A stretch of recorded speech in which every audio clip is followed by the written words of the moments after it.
Okay, I got some questions for you. Shoot.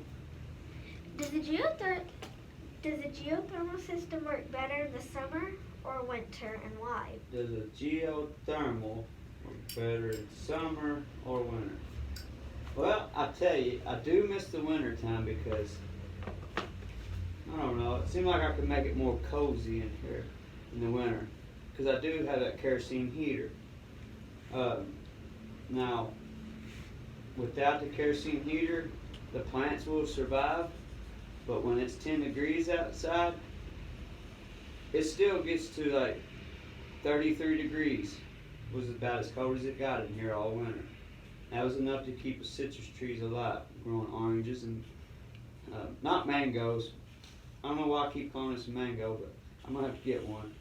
But this is a grapefruit. He's doing good. And, but yeah, it was real cozy in the wintertime. Fire up kerosene heater. I'm gonna try to get a wood stove maybe for this winter. I thought about propane, but who knows? As far as the summertime, we're in here. I think with the right shade, which how we kind of got it designed, it's livable. It does get hot in here. Right now we got the blowers off because it's rainy out. We shut the door for video purposes and we turn the blowers off for video purposes. But I've just been leaving the blowers going and the door open. And I've basically just been keeping it a few degrees above what's outside. So it works. As long as I can keep my trees in the ground, that's what I'm trying to do. I want to grow orange trees in the dirt in Kentucky. Ain't nobody else got them, so, but we do. So, would it work better summer or winter? Summer or winter? It's doing its job. I mean, it ain't no 70-degree comfort zone all year round, but it's keeping the trees alive, and just with a little bit of heat added makes it comfortable. Now I can tell a difference whenever it's a whole lot harder to heat this thing without the blowers going in the winter time. You know, it's good. It's doing its job. It's doing it. Okay. How do you keep the plants alive in the winter without them dying? I think that it seemed like they were sleeping mostly, because I thought, I don't know, they didn't move much. Nothing was growing on them, but they were taking the cold. I think they were in the hibernation mode, and as long as they don't frost real bad or anything, then I think it's okay. Now, there could be some winters where we have, about 3 or 4 years ago, it got down to negative 12, negative 15 degrees. It don't happen every year here, but if it does, then we'll just have to add a little heat. No big deal. But so far, I've seen it 10 degrees in here, or 10 degrees outside, and everything's fine. What do you mainly grow?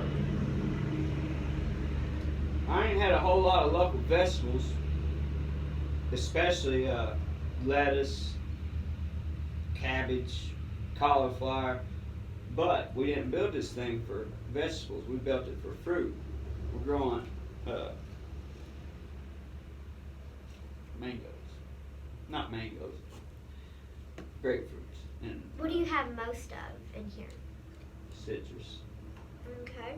Yeah, we got a lime tree and orange, grapefruit. We got a banana tree here. I'll keep it inside because I don't want it to be outside where it's windy and break the leaves all up. But we do have a few peppers. We'll show you around here in a little bit. We got a few peppers and a couple of tomato plants that are growing in here, just for an experiment, see how they do compared to outside in the garden. What type of wildlife mostly gets in here? Wildlife. Right now we got a turtle. it's been raining a lot here in Kentucky the last 48 hours, and so all the turtles come up off the out of the swamps into the on top of the road. So I grabbed one up, and we'll show him too. I think he's over building his nest underneath that cabbage plant. He looks like he's got a hole dug. I think he's trying to get cozy in his new house. I Do think he you might have like it. any squirrels, frogs, snakes in here sometimes? So far, the only thing I've seen, I ain't seen no squirrels. I've seen a lot of frogs. The frogs really like it. No squirrels. I did get a bird in here, and I don't know how he got in here. Because the door was shut, and then he couldn't get out. So I opened up the door, and he eventually flew out. I've seen a few mice. In fact, they got a little hole right here. I don't mind the mice out here. They're not hurting anything. Hell, if it keeps them out of the house during the wintertime, they can stay out here. That's fine with me. If I wanted to know more about the dome and how it works, where would I find it? Well, we are in Upton, Kentucky. It ain't too far from anything, I don't guess. It ain't too hard to find where the dome is. Seems like everybody around me knows about it now, which is cool. Would you have any social media about it? Oh yeah, well, we got a Facebook page, Geothermal Geodome Greenhouse, I think is what I named it. But the actual name of my dome is Wayland Sunny Dome. That's what we call it around here. But yeah, our YouTube channel is Wayland Works, as you know, and our Facebook page is anybody can join. Just click add or whatever you gotta do, we'll put you on and share whatever you like about gardening or domes or greenhouses. I'm okay with any of that. I love it all. I think it's pretty cool. How do you keep it warm in the winter? Still working on it. Like I said, I got that wood stove. Thought about hooking it up. Means we got some stucco on the north side. I don't think it would be a fire hazard. And but mostly it keeps itself warm for the trees. You know, the trees dig it. They're loving it. Seems like. Now for me, I like it a little bit warmer than 30 and 40 degrees, which mostly I would say the average nighttime on this last winter. We only got one winter under our belt. Now we're working on our summer. We're coming up on a year. Our 1 year anniversary. This dome has been built, and I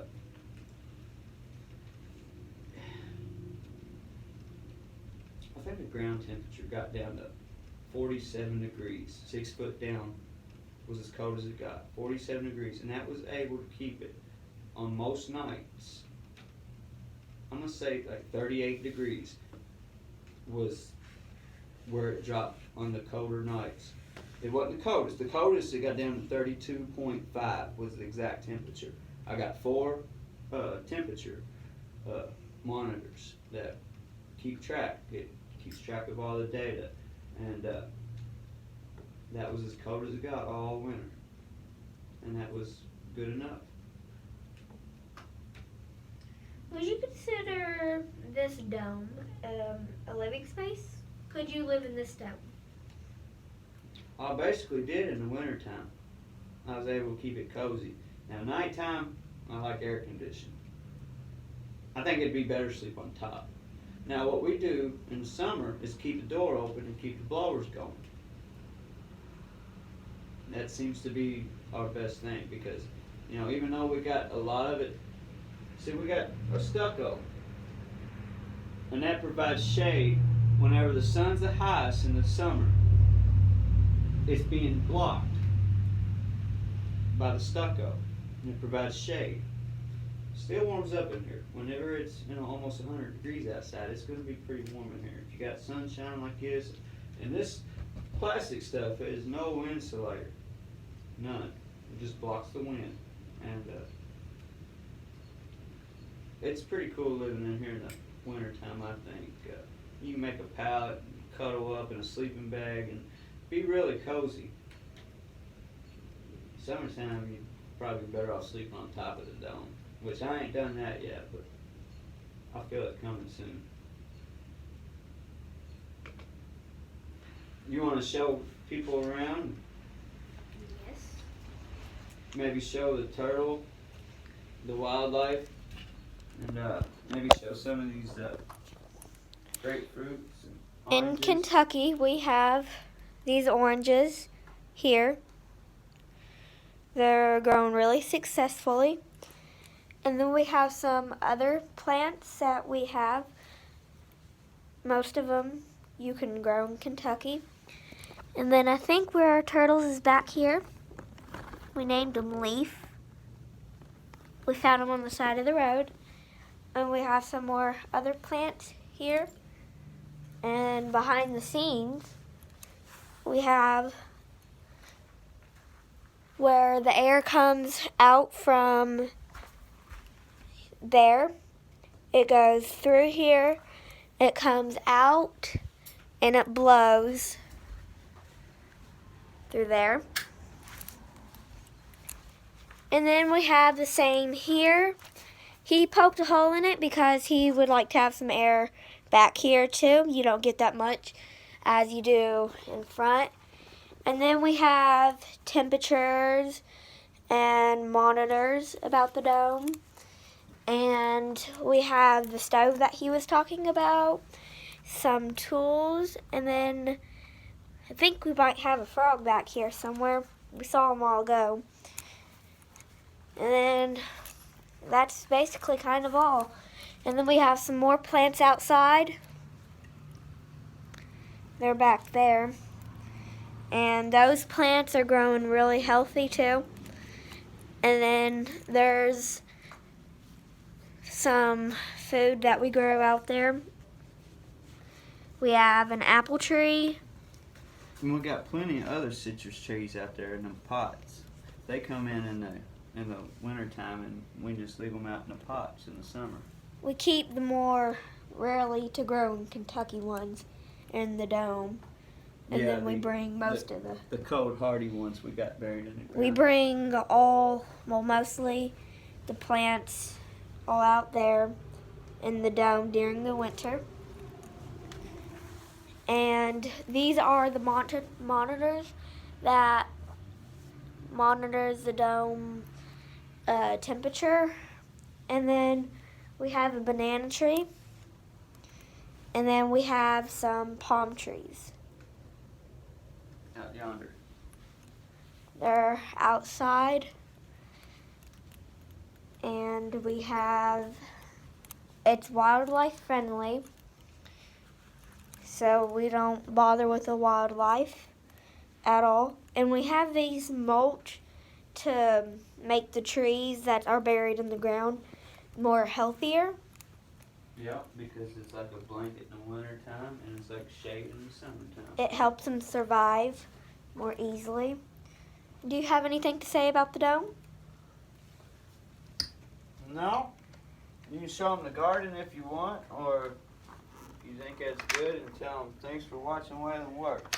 I think we're going to show you a little bit more. Well, you take them out there. We have some more. Some of the trees we cut down. We have some more plants out here. We're not going to be out here for too long. It's kind of raining. We have some palm trees over here, some flowers. And here are more plants and food. We have a couple of these, and over here is my apple tree. Over here we have around 2 apple trees. We have a green apple tree. This one is a green, and then we have a red apple tree. And we've been cutting trees down because there's a possibility of building another dome. It's going to be a bigger one. So These are a couple of palm trees. Think these might be a pineapple, I'm not sure. But we might have another dome soon. There will be a possibility of building another dome. You gotta get all the trees out of the way first. Thanks for watching. Subscribe, like. Waylon Works.